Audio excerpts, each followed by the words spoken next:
Hey everyone, it's that time of week where I come on here, I shuffle some oracle cards for you, we pull them and you see what your midweek messages are. This week I'm going to be using a new deck you haven't seen, which is Beyond Lemuria by Izzy. And I'll be sure to also do this in the oracle reveals that I've been doing. Unfortunately, Mercury retrograde has gotten the best of me the last few times I've tried to record.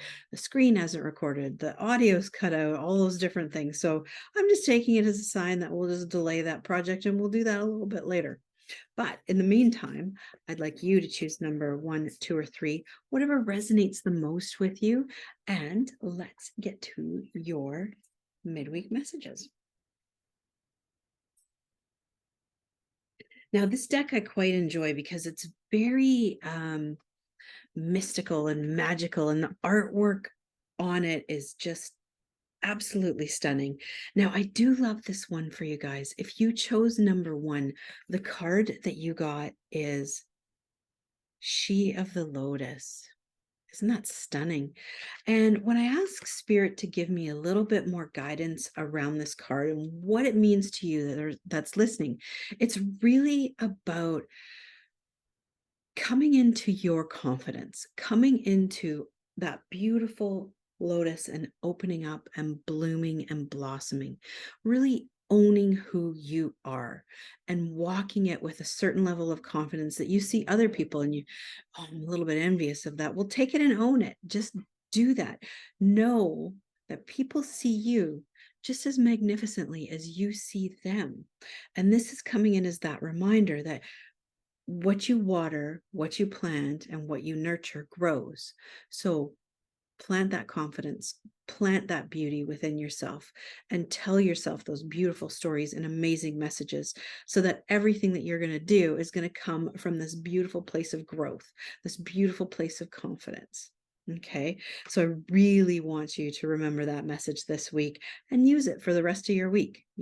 Own what you're in, own the situation, own the conversations. That's what that's all about. So I'm going to leave number 1 with you. Now, if you chose number 2, you got this card, which is very beautiful as well. And it's called Internal Explorer. I was reading that backwards, so I had to see if it was actually saying that. So what I love about this card is this is really about, very similar to the first one, letting that internal light shine. Often, when we start doing this work and we start really, as we're growing older, we're really trying to better ourselves. A lot of people are working towards that, whether it be through therapy, whether it be through better relationships, whether it be through better jobs, whatever the experience is, we're constantly working towards evolving ourselves, bettering ourselves. And this is a reminder that sometimes, when we explore, there's some dark sides. But if you shine the light on it, then there's no more darkness. So what are you going to explore internally this week that you're going to be able to shed some light on? And you're going to take those and you're going to go, I learned that lesson. I can leave that behind now that I've shone light on it. Or maybe we need to explore and massage this a little bit more. That's what this reminder is. It's about going through some of that work, doing the work, and then letting that light of yours shine after you're done that internal exploration. Okay, I'm going to leave that with you if you chose number 2.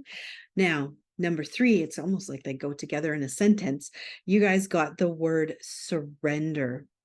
Now, I do love this. Surrender and the word trust just go hand in hand. When we're doing this work, when we're working on ourselves, when we're evolving, when we're learning, a lot of times we have to surrender. We have to let our egos just step aside, sit aside for a second, say, okay, you don't need to protect me just now. I need to surrender to the situation. I need to surrender to the lesson. And I need to trust that everything is unfolding in a timely manner. Everything is unfolding exactly how it's supposed to. Doesn't mean roll over and be a victim. What this means is trust the process. Surrender to the process that something is evolving, something is working out. For me, I'm hoping it's my technology around Mercury retrograde. I'm teasing. But it is one of those things that once you surrender, once you get to that place of vulnerability, Then you can move forward with that confidence, with ease and grace. Always ask Spirit for ease and grace. I would like, now that I've surrendered, for you to bring forward what I need to know with ease and grace, and then trust that everything is going to work out exactly how it's meant to, because you're doing the work. Okay. I'm going to leave that with you guys. Gosh, that's a lot of work for this week's messages. But as always, throw your comments below. I do love to interact with you, and keep your eye out for those oracle explorations that I do. And until next time.